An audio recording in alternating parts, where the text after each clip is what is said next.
if I lay down and I play dead and I stay dead, maybe you'll get sick of being the monster out of my head, under my bed. Think you're something out of my nightmares, standing right there. But if I lay down and I play dead and I stay dead, then will you get bored of killing me? Silhouettes of you are like a taunt. Never really know just what you want. With you I don't ever feel calm. I can feel the sweat inside my. 對面係英島火山啊，成個英島，但係今日呢天氣有啲不妙啊。係喲，今日係我哋九州之旅嘅 Day 5，而家要連人帶車咁坐船去英島，呢種體驗真係又緊張又興奮啊！上船之前仲以為要先買飛，原來落船先要過閘俾錢嘅，全程都有工作人員嘅指揮，所以大家唔需要擔心，跟住指示做就 OK 噶啦。我哋而家等開船，其實呢度有間餐廳食拉麵、食烏冬嘅，但係我哋咁短時間呢就唔食啦，咁可能留翻英島，上到英島先食啦。化妝室添，育嬰室前後一樣嘅，分開前後係嘛，都夠舒適噶啦，因為你唔一定要上嚟嘅，你可以喺車嗰度等都得。好多位嘅，其實有啲驚冇位，因為今日唔多人咧。而家有架船埋緊岸啊！佢哋係同我哋同一類型嘅船嚟嘅。隨住另一班船嘅抵達，我哋嘅船亦都啟航啦。正如而家所見，呢種船係有4層嘅，下面嗰2層係載車嘅，上面嗰2層就係載人。最高呢一層呢，即係第4層呢，係半露天嘅狀態。不過風真係好大啊，吹亂晒我啲頭髮。好在船程只係20分鐘啫。廣播響起，我哋而家已經到碼頭咁滯啦，我哋足夠時間嘅。呢度上層，我哋喺樓下嗰層。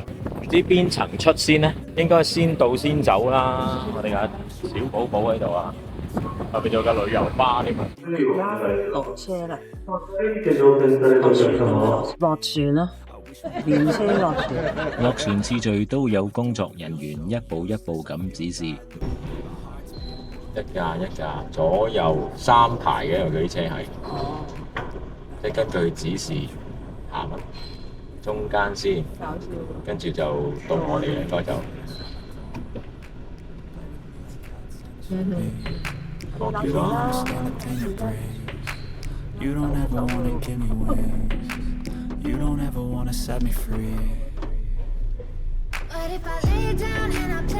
頭先講過落船先俾錢啊，轉埋呢個彎之後呢，遠處嘅前方呢就係一個收費亭嚟噶啦。準備好你嘅現金啦，好似我哋咁2個人加1部車呢，就係2600 yen。至於係唔係任何日子或者任何時段都劃一收費呢，我就真係唔太清楚。不過我諗相差都唔會太遠嘅。呢個航班有一點都幾特別嘅，佢係24小時都通航嘅，即係你半夜都可以搭呢種船往來鹿兒島同埋英島之間。Morning。哦，俾多600 yen， 1000 yen， 2600 yen。2600 yen。ありがとう。而家我哋就入咗英島範圍。我哋而家入咗英島範圍。咩叫着咗英島？入咗啊！哇，好靚啊呢啲花。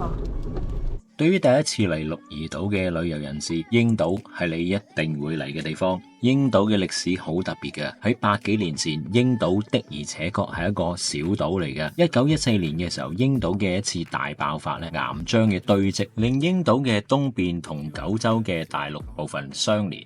火山結構方面係由北岳、中岳、南岳3座火山組成，其中南岳目前活動係最頻繁嘅，一般嘅爆發呢都係嚟自南岳，就好似個零星期之前嘅5月15號，連續幾次嘅爆發都係南岳。睇唔到啊！只望唔到嘅真係。哦，就係嗰個塔就係應該大和道咩？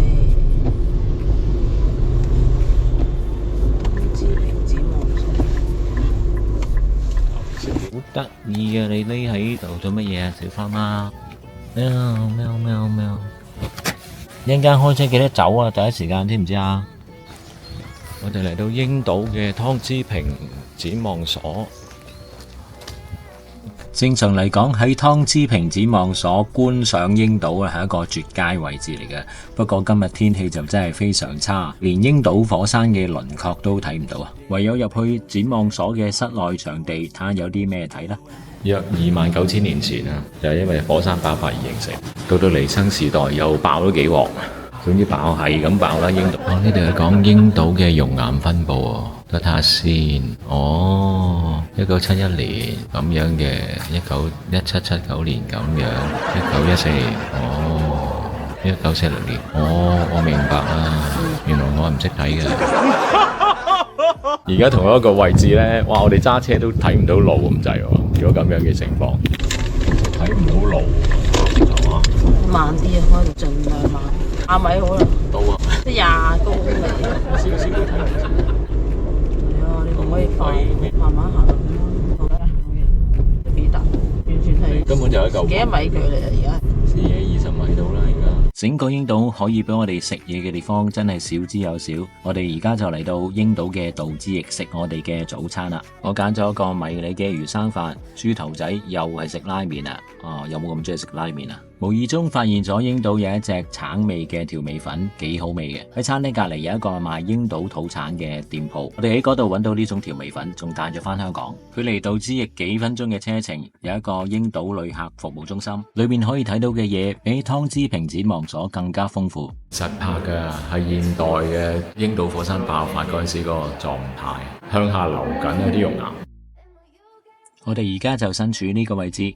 上邊呢度就係湯之平展望所啦，經常爆發嘅欄目就係呢度啦。一陣我哋就會沿住鷹島嘅南邊揸車去到鷹島嘅最東邊，嘗試用更加多嘅角度去睇下鷹島火山。出發前帶大家去浸一個免費嘅竹湯。鷹島客戶服務中心嗰度出邊嚟嘅啫，呢邊係對住海啦。咁呢度係隨便可以浸腳嘅，我要浸一浸。咁而家我哋即場咧就除咗睇，哇！即係慣低晒啲人，一豬頭仔除鞋，我報道唔到啦，各位，我哋浸落去啦而家，盡快浸啊！啲味唔好周圍飄啊！點啊？體驗完？暖下身係嘛？咁我哋一陣間要吹乾隻腳先得喎，千祈唔好落雨啊！而家落雨就尷尬啦，即係濕住隻腳嚟逃走。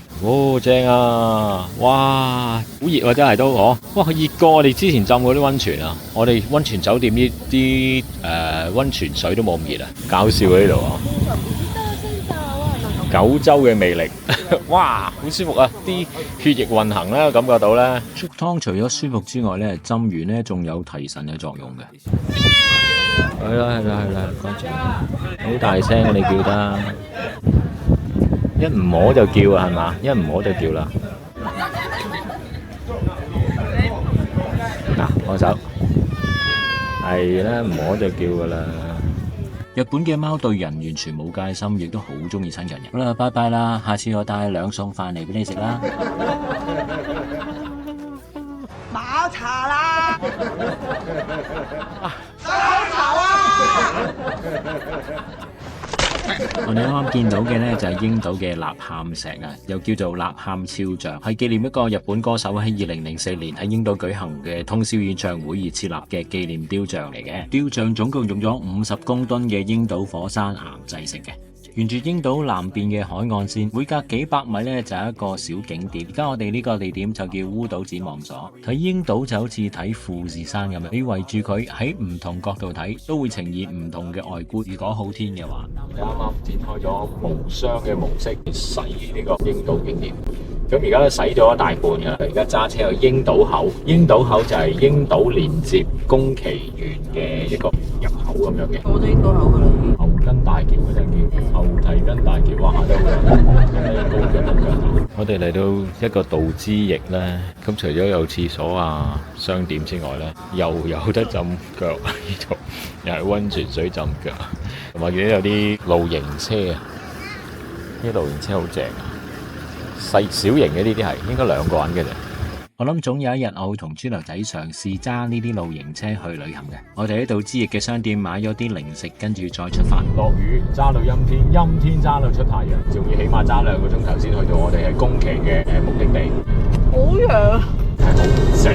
我都係一個自駕遊甚至乎駕駛嘅新手嚟嘅。自駕去旅行梗係好多好處啦。一嚟可以擁有私人嘅空間，第二行程安排非常彈性同埋自由。第三，我哋轉酒店嘅時候唔再需要擔心拖住行李，而刻意安排首先去 check in 先。好幾次我哋都係完成晒我哋整日嘅行程，夜晚好夜先翻到酒店 check in 嘅。第四就係拍攝器材嘅續航力啦。由於我哋車上高都可以充電啊，我哋根本完全唔擔心我哋電話啊、影相機啊或者係航拍機嗰類嘅嘢會冇電咯。第五個好處咧就係無論任何天氣我哋都依然可以成行，落大雨又好，天氣熱到撲街都好啦，只要我哋翻上車啦，又可以舒舒服服啦。我哋嘅車就係我哋嘅堡壘。講咗其中幾個好處咧，跟住就講下自駕遊一啲唔係咁好嘅地方啦。首先啦，你 budget 係要預多少少嘅，尤其是喺啲自駕成本比較貴嘅城市啦，譬如日本啦。日本租車唔算貴嘅，不過喺唔同嘅城市租車價錢都有幾大分別嘅。譬如喺大阪租車咧，反而係會平過喺九州租車嘅。攞車同還車喺唔同嘅城市咧，價錢就相差更加遠啦。除咗租車成本，跟住咧就係有錢泊車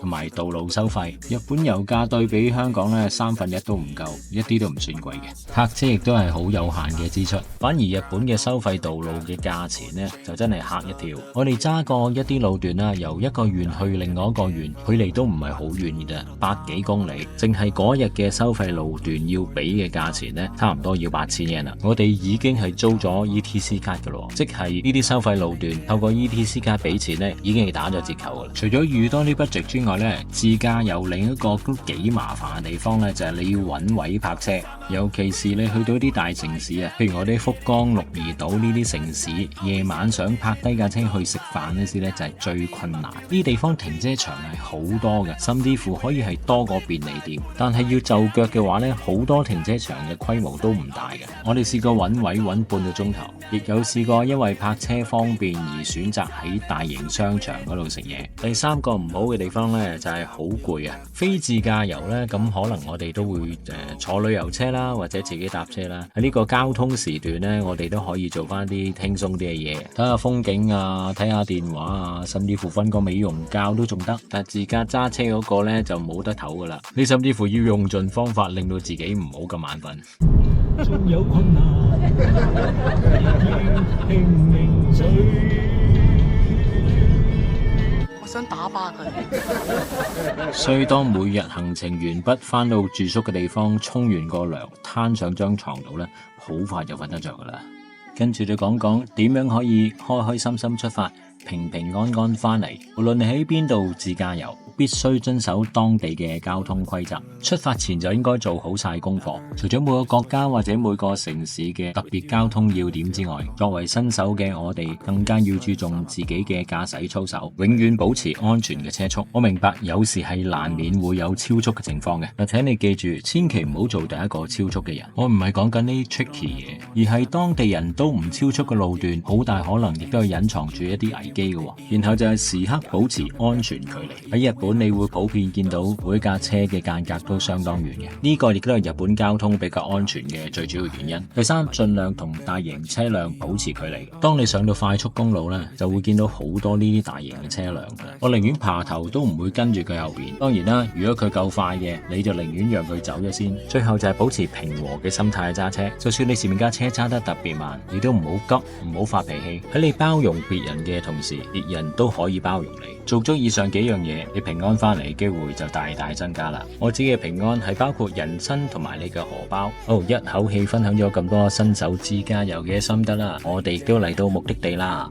揸咗2個幾鐘頭車先嚟到，呢個係日南太陽花園啊，位置喺宮崎縣日南市日南海岸國定公園裏邊嘅，面向太平洋，擁有絕佳嘅海岸線視野。核心嘅亮點係佢係全球唯一獲得智利復活節島官方授權複製摩艾石像嘅地方，象徵住日本同復活節島嘅友好關係。園區裏邊有7尊摩艾石像，按照復活島原址嘅排列方式復刻，每一座高5.5公尺，重18噸。石像群被稱為7個摩艾的傳說，代表健康、戀愛、事業等不同嘅祈願主題。講真，我嚟呢度嘅唯一目的就係睇呢啲巨頭像嘅啫。園區裏邊仲有其他展望台啊、花園步道啊、紀念碑谷呢啲咁嘢呢，其實我有一啲都唔在意嘅。當然，如果天氣好嘅時候，由呢度望出去太平洋呢，都一定係好靚嘅。好可惜今日嘅天氣就睇唔到嗰種效果啦。咁我哋唯有睇下第二啲嘢啦。園區範圍就唔大嘅，就算天氣好呢，喺度逗留1-2個鐘頭呢，都已經足夠噶啦。更何況而家啲雨啊越落越大添啊！睇咗我最想睇嘅嘢之後，其他嘢都係超級走馬看花，行一轉就算數啦。山長水遠揸車嚟就咁睇一睇就走，會唔會好可惜？如果純粹嚟呢一個點就梗係會可惜同埋唔係咁值得啦。不過喺呢個景點旁邊呢，好近嘅咋，就有一個替戶神宮。呢個神宮亦都係我想嚟嘅其中一個地點嚟嘅，而且決定嚟宮崎縣呢，亦都打算食埋宮崎牛先走嘅。已經乜都睇唔到啦，下邊嗰啲巨頭像啦。我哋嚟埋呢個地球感謝之中呢，我哋就撤退噶啦。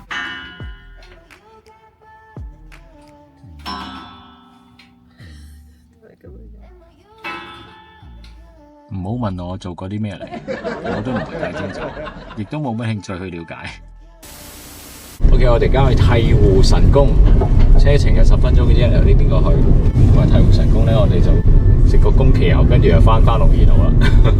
行程非常緊密。Okay. 日本各地嘅神宮我都去過唔少，我對日本嘅神宮唔係有特別嘅興趣。今次嚟呢個替戶神宮，超過一半嘅理由係因為佢喺日南太陽花園嘅旁邊，車程都係幾分鐘嘅啫。另外一半嘅理由係事實上我喺網絡上高見到呢度嘅圖片，呢個神宮嘅建築物顏色好靚好鮮豔，好適合大家嚟呢度打卡影相。呢一點絕對冇令我失望啊！另外一個好特別嘅地方呢，就係替戶神宮嘅主殿係喺懸崖洞穴裏邊嘅。傳說呢個海神之女豐玉姬命呢，因為產子後化為龍返回大海，臨別嘅時候呢，就喺洞穴裏邊建造咗個產房，即係而家嘅替戶神宮。因為咁，亦有人嚟祈求母乳順暢，咩都有得求嘅真係。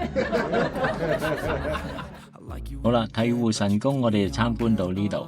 宮崎嘅2個景點我哋就去過啦，而家我哋就翻宮崎市食我哋嘅宮崎牛。唔好以為好近啊，由呢度揸翻去宮崎市都要1個鐘頭㗎。我哋喺 Google 揾嘅呢間揸咗1個鐘頭車過嚟呢度。要喺宮崎食宮崎牛就基本上都周街係㗎啦。呢間我見評分都幾高啊，就嚟呢間試下啦。我哋都係揀咗2個 set 啦，唔貴嘅，埋單都係11 yen 嘅啫。日本啲乜牛物牛呢就好鬼多種嘅，近江牛啊、松板牛啊、神戶牛啊、飛驒牛啊，係好多種嘅。如果用啲平民啲嘅價錢呢，我食過嘅就係松板牛最好味，唔使推薦我食啲 A4、A5 嗰啲噶啦。我係完全唔中意食和牛嘅，係啊，我唔識食嘅，我就慶幸我唔識食。至於今次呢個宮崎牛呢，我覺得就一般般啦，即係沒有什麼特別啦。食完之後印象唔深嗰種感覺咯。食完今晚呢餐呢，其實夜晚7點幾嘅啫，但後尾揾車，我哋又揾咗半個鐘頭先揾翻架車牌喺邊度。所以上一條影片同大家分享點樣喺 Google Map 度 mark 低自己架車嘅位置呢，係非常重要嘅。另外一樣幾重要嘅就係，如果你趕時間或者好似而家咁，你都夜晚嘅啦，盡量唔好揸啲非收費道路或者避開高速公路啦，否則呢就好似我咁啦，成日要行一啲冇街燈嘅山路，翻到嚟酒店又差唔多11點啦，你話點會唔攰呢？好啦，行程已經超過一半啦，聽日我哋會揸車翻熊本，去熊本城又必須嘅啦，仲會去埋網上大推嘅仙岩園，到底值唔值得去呢？睇完你一定會有答案。好啦，離開之前請大家無論如何都俾個讚，我哋聽日見，多謝晒，拜拜。